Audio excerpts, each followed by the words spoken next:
These highlights from the living planet make it look as if it's easy to film nature. But it's not.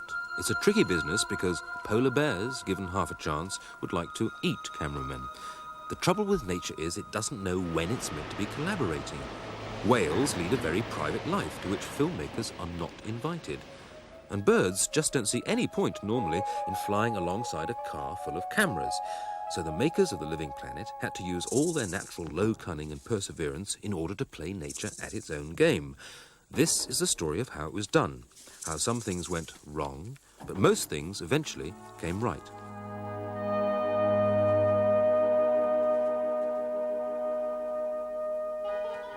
But, as any fox will tell you, it's to Bristol we must go first.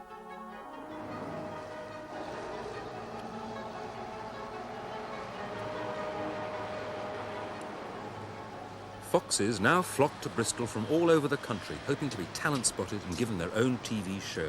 And it's inside this unlikely building in White Ladies Road that we shall find the man behind it all. Or rather, in front of it all. One thing that distinguishes men from other living creatures is that only men make films about other living creatures. And perhaps one of the most famous and interesting of these filmmakers is the species known as David Attenborough. Somewhat shy and not always easy to film in his natural habitat, we're lucky here to see the David Attenborough at work on his latest and greatest project, The Living Planet. His mission? To search out and photograph everything from volcanoes to jellyfish to explain how the Earth works. Now, for this, his habitat is totally useless. In London, where he lives, in Bristol, where he works, there are no volcanoes and no jellyfish, so he has to travel thousands of miles to search out his prey. Now, for this, he has the necessary boundless curiosity and endless energy. What he doesn't have is the vast quantity of money and expertise that only the BBC could offer. He enjoys this rather strange symbiotic relationship with the BBC, an odd and apparently friendly organism whose workings we do not yet fully understand. The idea of The Living Planet was to show how nature adapts to different environments. So their first job was to adapt David Attenborough by buying him lots of different sets of clothes. Rainforest clothes to keep him dry in places where it's always wet. And, of course, a new set of khaki shorts and shirts for places where it's boiling hot. You can go and film a desert almost any time you like, of course, but other things are trickier. They had to wait 2 years to film a particular volcano, and when news came through that it had finally erupted, they had to drop everything and rush off, hoping it would still be alight when they got there.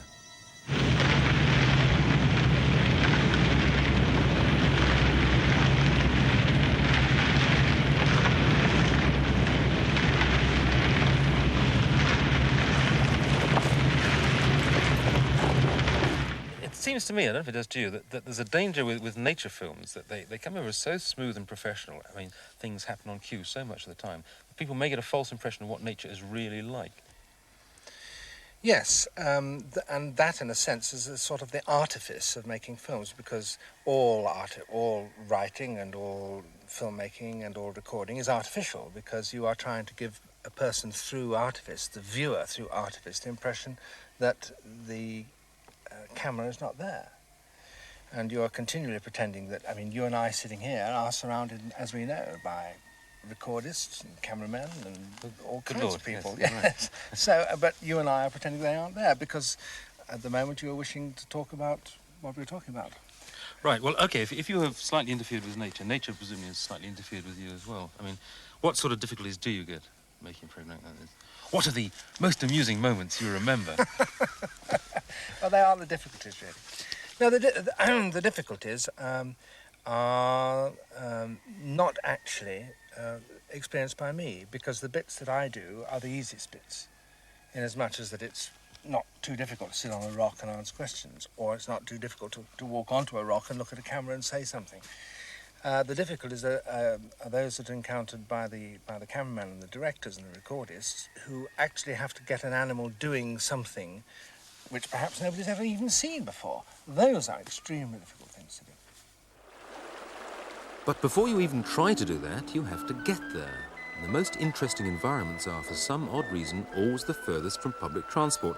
So if Attenborough and the crew want to film in the Himalayas, they have to do a lot of walking. One Sherpa has now been on so many film trips that his mates call him Sherpa BBC.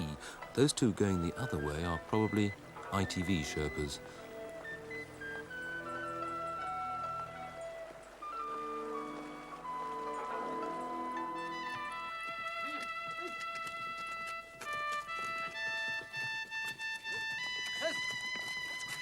In Algeria, where they had to walk for several days to find some ancient cave paintings in the middle of the desert, there are no Sherpas, but there are mules.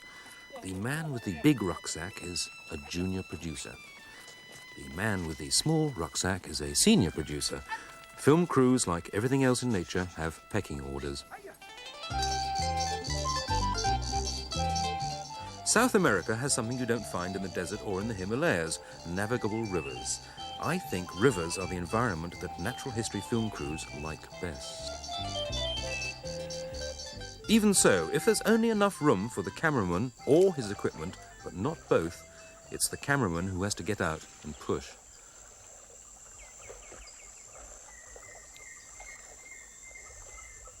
These natives waiting on the far shore have an old legend which says that one day their god will come back to them, and he will be pushing an inflatable rubber dinghy across the river. When he gets out, he will approach them and he will say the magic words, "Hello, I'm Hugh Maynard from the BBC. Have you seen a film crew anywhere?"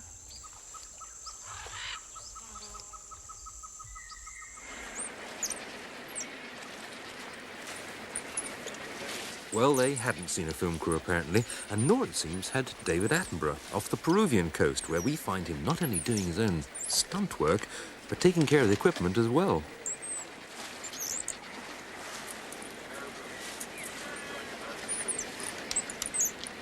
Pull real hard. Yeah. And now and then you go slow.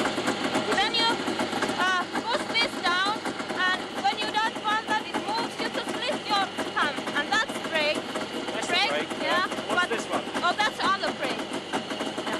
So, Okay. right? In Lapland, it takes only half a minute's driving lesson to learn to master a skidoo. This is a kind of motorised bobsleigh which everyone in the film crew can master, with the exception of David Attenborough, who travels incognito and chauffeur-driven. But then, he hasn't got a driving licence.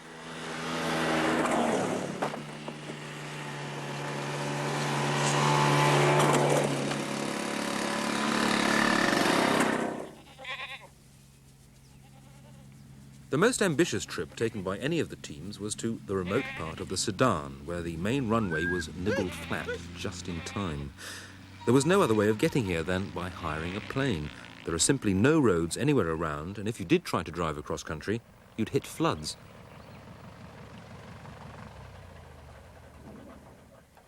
The crew is already here. The plane is bringing in fresh supplies because it looks as if they're in for a long wait.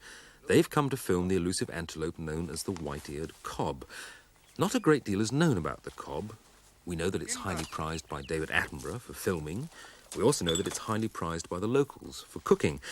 A third thing we know is that the cob will probably, sooner or later, converge on this river at this crossing point here.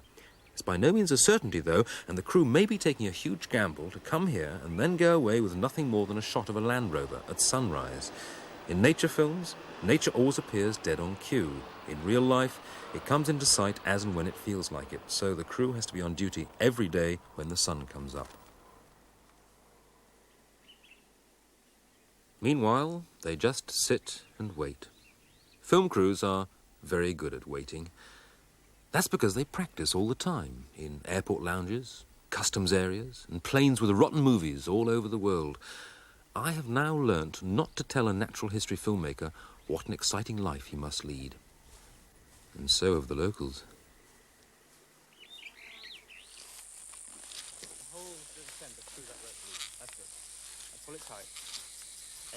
Being an adaptable life form, David Attenborough doesn't just travel along, he also travels upwards. Now, as he's heavier than air, he needs the assistance of a tree, and he also needs something that looks like a parachute harness without a parachute. The locals have never seen anything like this before. They probably never will again.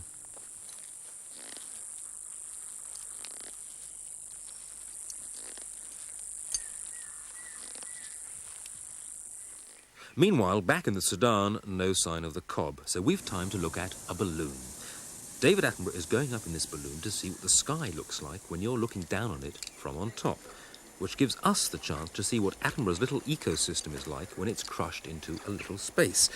Into a large laundry basket, they have to squash the cameraman, the soundman, the assistant cameraman, the man with the sandwiches, and Attenborough himself. Oh, and the pilot too. But all these people and all this equipment are absolutely vital to give us the notion that Attenborough is up there all by himself.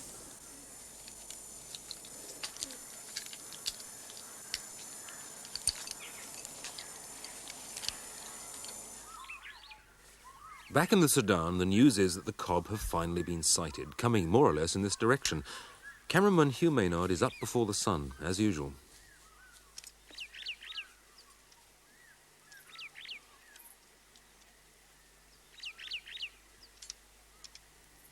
The hunters are waiting too, for breakfast.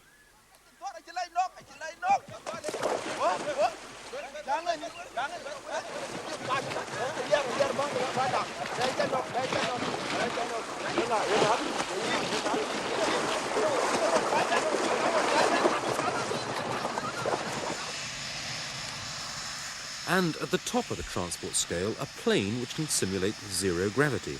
NASA use it for training astronauts, but they lent it to the Living Planet for the program about life in the skies. Zero gravity can only be simulated when the plane is diving near vertically, which is why there's no furniture inside. It's also why the plane is known in the trade, I'm afraid, as the Vomit Comet.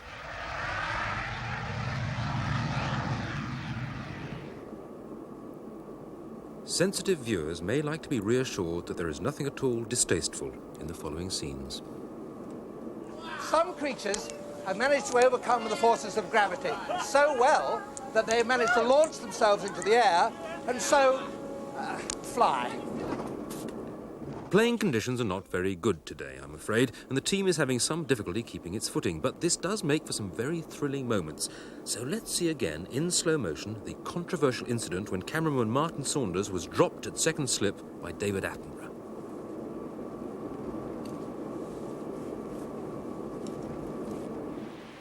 But this is what Martin chose to go off in when he wanted to film whales coming up to feed. Of course, when you're out on a ship, you don't know exactly where that's going to happen.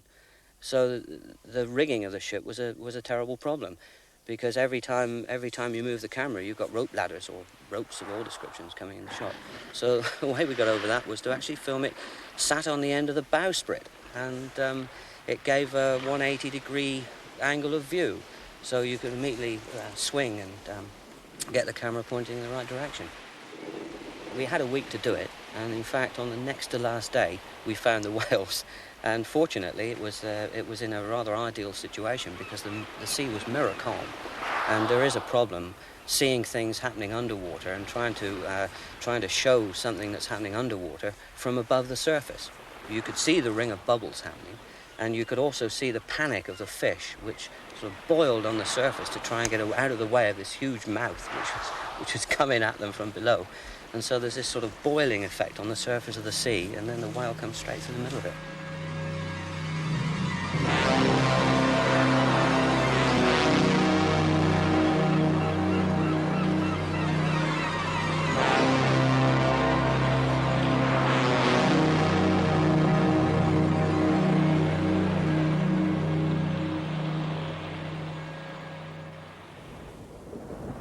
Troubles don't stop once you've managed to get there.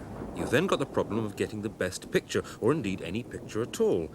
If you're filming something that very rarely happens, like a flash flood in the Arizona desert, you have to find out roughly when it's likely to come, you have to work out where it's going to run, and you have to find a good place to stand. After that, it's luck. If it happens, you film it. If it doesn't, you can't, and nobody will believe you when you say that, yes, rivers do run through the desert.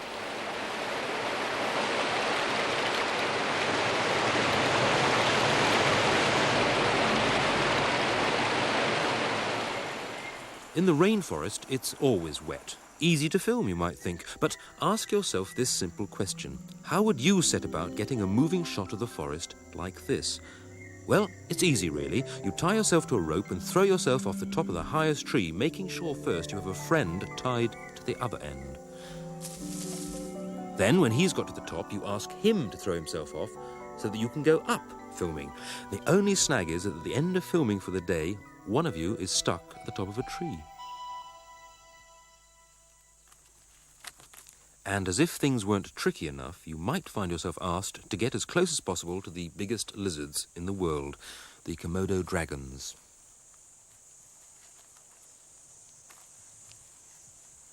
Enter Martin Saunders, again, somewhat tentatively.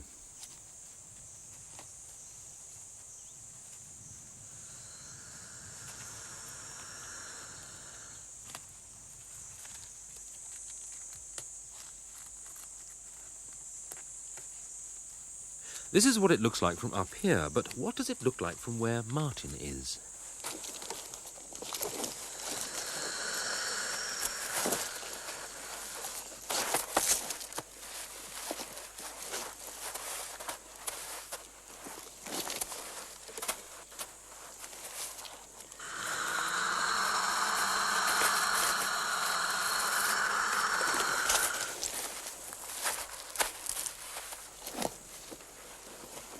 Actually, the Komodo dragons are not quite as fierce as they look.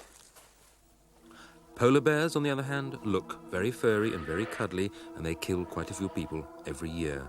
They can also run and climb and swim faster than a man, so it's sensible not to get within spitting distance, unlike this seal. So, here's another simple question.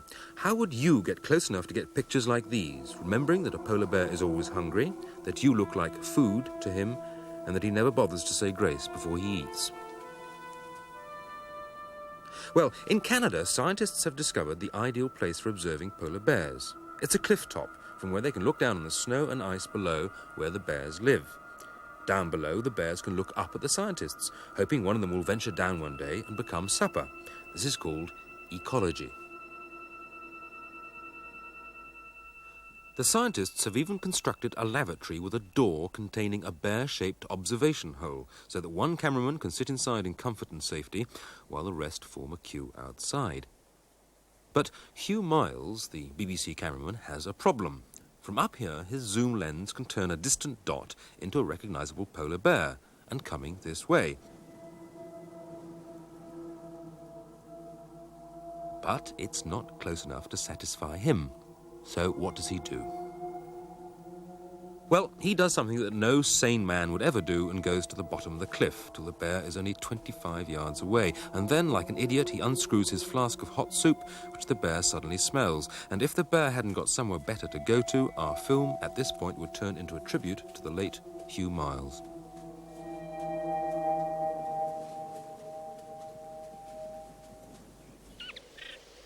A rather more restful job for Hugh Miles was standing motionless for hour after hour, day after day, in a reed bed in Yugoslavia, filming the elusive little bittern from his hide. The main snag, apart from leeches climbing up his legs, was that when a bittern sees a camera, he goes behind a reed stem. So you turn to the young of the species, which has not yet acquired this knack, though it does seem to be learning quite fast.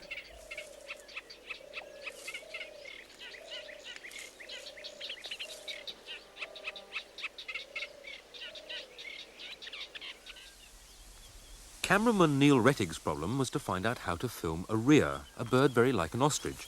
His solution? To build a portable hide looking very like an ostrich. And here he is modelling the scaffolding. And here is the rhea, unless of course it's Neil in disguise.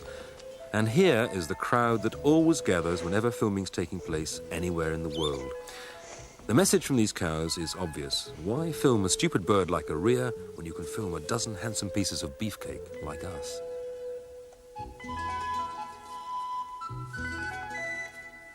And if you try to film the rhea's nest, the message is similar. Why bother with eggs when you've got a handsome armadillo willing to stride through them with all the confidence of Delia Smith among the omelettes? What the armadillo doesn't realise is that natural history filmmakers aren't really interested in nature, only in the bit they're trying to film.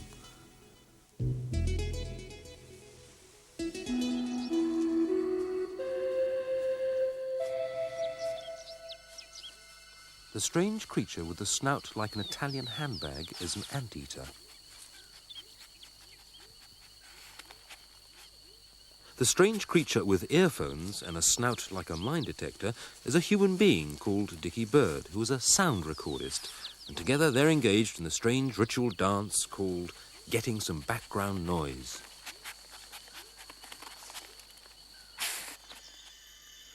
Ants and such like are easier meat. They pay no attention to you and they carry on as if they ruled the world, which perhaps they do. Filming termites and ants above ground isn't too bad, but when you film them below ground, it gets harder. In South America, they wanted to film the grass-cutting ant. Now, this makes colonies which takes up to 15 or 20 million ants at a time, but not a cameraman. So what they did was to bring the ants all the way from South America here and put them in this thing, which looks like a French horn made by Henry Moore while drunk, and they put them down the inside, which is actually like an ant tunnel, and followed them with an endoscope, which is the sort of lens you put down people to see what their supper looks like 5 minutes after they've eaten it.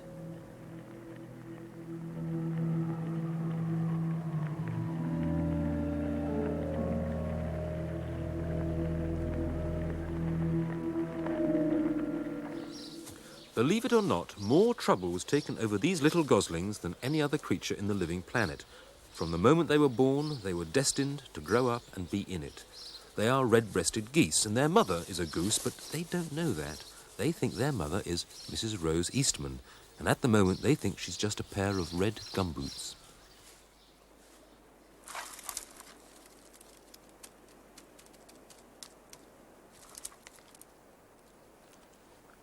If these geese go on growing up with their human mother goose, identifying with her voice and her red gumboots, there's a good chance that they will sooner or later fly after her, if she moves fast enough, and yield dramatic pictures of flight.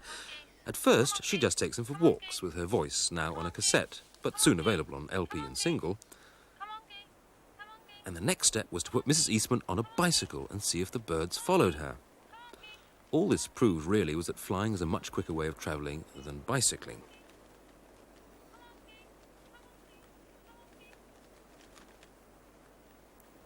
So then it was on to the final crucial stage in which Mother is put in a car, sticking out of the top like the Queen, together with a cameraman.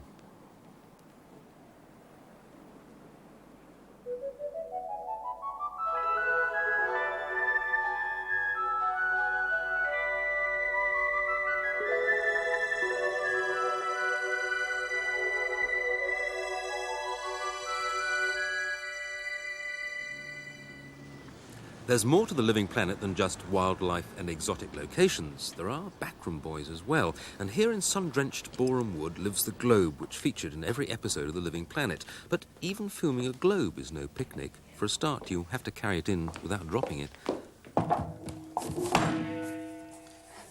Maggie, is this really the best of all possible worlds? I mean, if you were in a BBC satellite looking down, would the Earth look like this? No, it wouldn't look like this because you wouldn't really be able to see very much of the landmass at all. It would be all cloud and sea. If you could see through the clouds, it would look pretty much like this. We've accentuated the colouring in certain areas, like the green of the forest, so that they stand out. But obviously there would be some cloud over the Earth, so we've actually devised another globe for this. What we do is we film this globe first, and then this globe afterwards. And the white areas here come out as cloud on our base globe.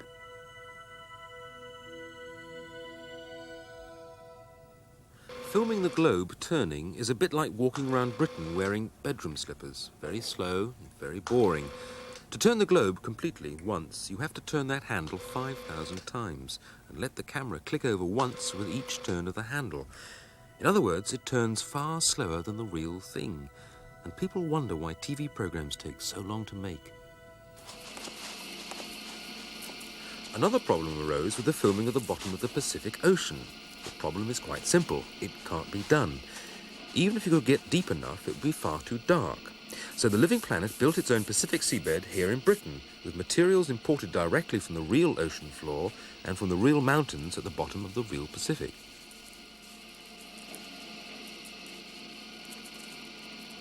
Conjuring tricks seem less impressive when they're explained, and as you watch the camera swing through the mountains like a dentist's drill through rotten teeth, it looks a bit pointless until you see the actual film taken, as we will in a minute when we've added the music. This is Maida Vale, once a roller skating rink and now the habitat of the BBC Radiophonic Workshop.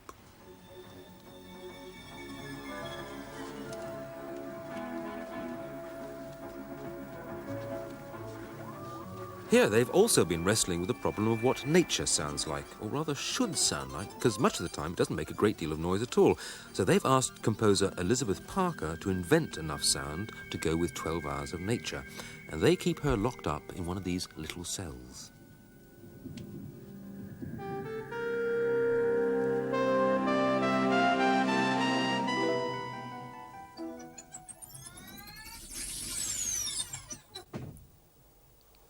Liz Parker is what they call an electronic composer. I think this means she has to be plugged in before she can work. Liz, I find it very hard to believe that in this, what you call a music studio, there's actually enough resources to produce music for 12 programs. I mean, I don't even see a musical instrument lying around.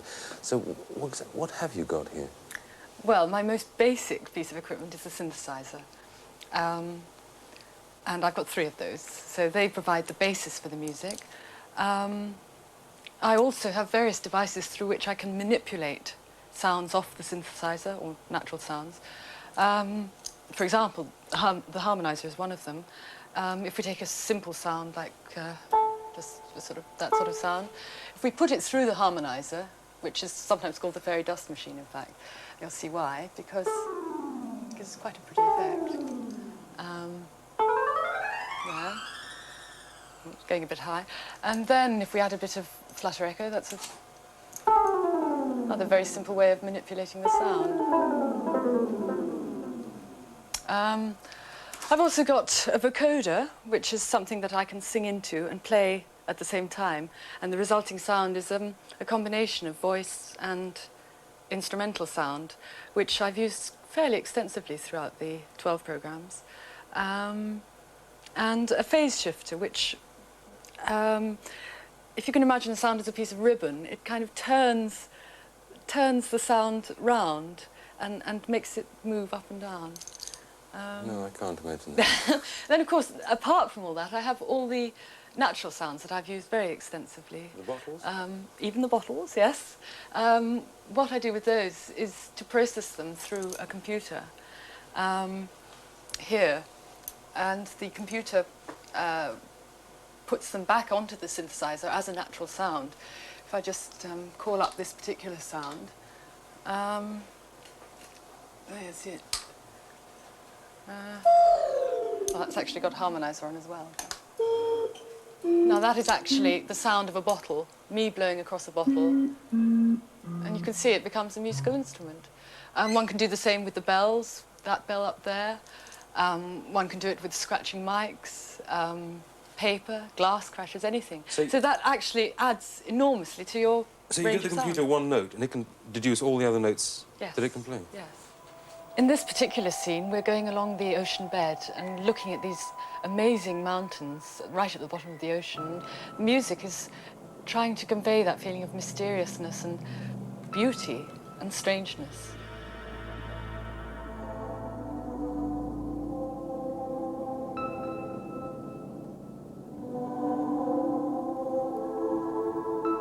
Don't forget, viewers, this is the very same dusty studio floor we were looking at just now. So much for big effects, but what about music for tiny things? A particular example I can think of was the leafy sea dragon, which I actually used a couple of combs to create a sound on it. It has little fins that waggle around while it's underwater, and although they don't as such make a noise, I created a sound for them using these 2 combs.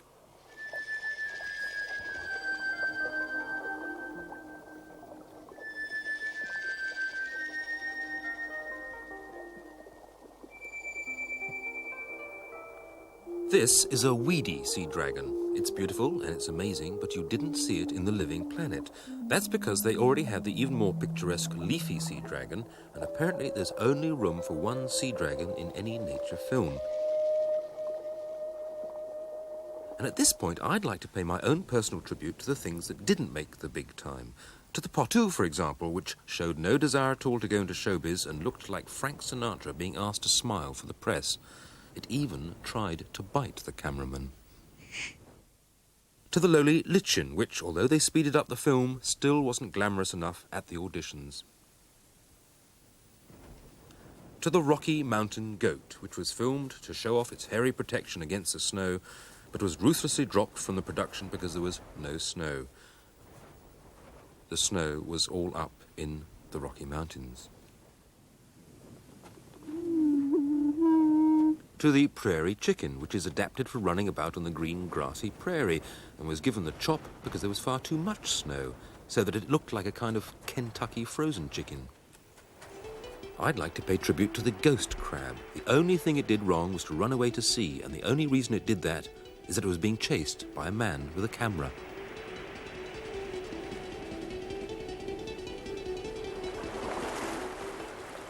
I feel sorry for the owls in the Arizona cactus. They weren't allowed into the desert sequence because that was switched to the Middle East, and there are no cacti there, so no owls. I feel sorry above all for the most beautiful butterfly taking off in slow motion, dropped because the cameraman hadn't focused the camera. Nobody ever drops the cameraman, of course. They keep everything he does. The cameraman is afraid of only one life form in nature, the editors. The pack leader of the editors is Andrew Naylor. Andrew, you've been sitting for 2.5 years now, locked away in this small cutting room in Bristol, while the cameramen are having a great time abroad and sending back their film to you, which is all up there, I noticed, about 100 hours worth? Yes, even more than that. Well, the thing that surprises me is that all film you're not using, which suggests that you're looking for something that's not always there. What are you actually looking for as an editor? Well, unlike drama filming, where the shots are tailor-made to fit a script, animals can't read a script. So I rely heavily on the cameraman, give me enough coverage of an animal, perhaps 25 times as much film as I need, in order that I can find shots in there that will cut together to produce a nice, smooth flow. Well, sometimes you must find that they just haven't done the stuff. I mean, you can't send them back to the rainforest to do it again. What do you do then? Well, sometimes they have problems, and that's what makes my job more interesting, really, sorting out those problems. We do have ways of doing that, so that unlike the cameraman's job where his results are shown on the screen, you shouldn't really see what I've done. I hope you appreciate it at the end, but the results should be nice and smooth and easy to watch. Well, I suppose I ought to ask you what strange bit of nature you've got up on the screen today. You might recognise this one. During the 12 hours of The Living Planet, you were seen quite a lot, front, back, side, but never once, I think, smiling, which gave the impression that nature's a bit of a serious business, but making nature programmes, is that serious? Well, the fact is there are a lot of laughs, particularly when it goes wrong. And whether we should actually make a film, well, maybe, I don't know what kind of film you're making, maybe there's got one or two of those in, but there are quite a lot of things that go wrong that make us fall about laughing. There is some life, actually, within this snowfield itself, because this snow is not white,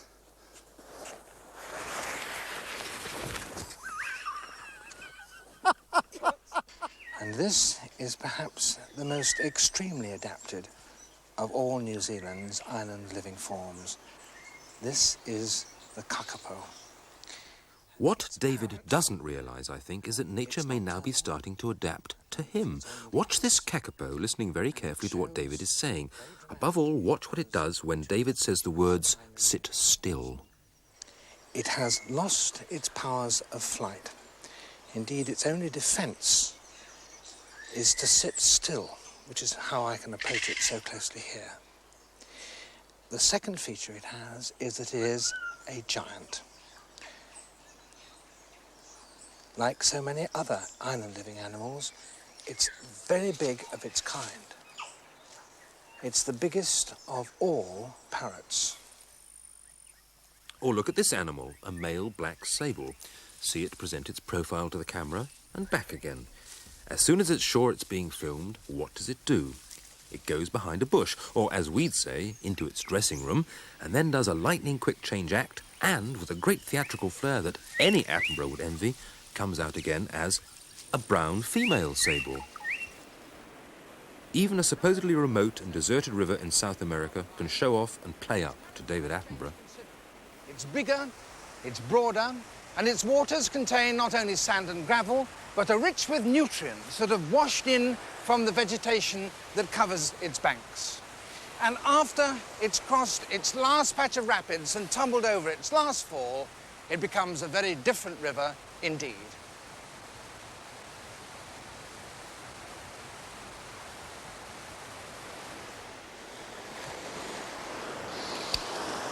Every wave of every tide stirs the surface of the sand. So it's virtually impossible for plants to get a hold of it, as they can on a rocky shore or a mud flat. And as a consequence, a sandy beach seems to be about as lifeless as any part of the margins of the sand. I'm sorry, I've lost my thing. What is this thing he has lost? Well, it's a trick of the trade, a stick or a stone that he uses as a mark. Here at Avebury, he's using very big things as a mark, probably left behind by Stone Age nature documentary makers. And there's the camera he needs the thing for to stop him bumping into. It's not easy walking and talking and keeping an eye open for things all at the same time. So a large backup team is needed in the Attenborough ecosystem, a team that normally we never see. It's absolutely clear that tomorrow we're going to be even more so. And the team has come up with a great idea. They're going to try the kakapo once again, but this time not mentioning the words sit still, to see if it will sit still this time. It's a parrot. It's nocturnal. It feeds on grass and leaves. And it shows those two characteristics which are so typical of island-adapted forms. It is totally flightless. Secondly, it is a giant. The biggest of all the parrot family, weighing as much as 3.5 kilograms.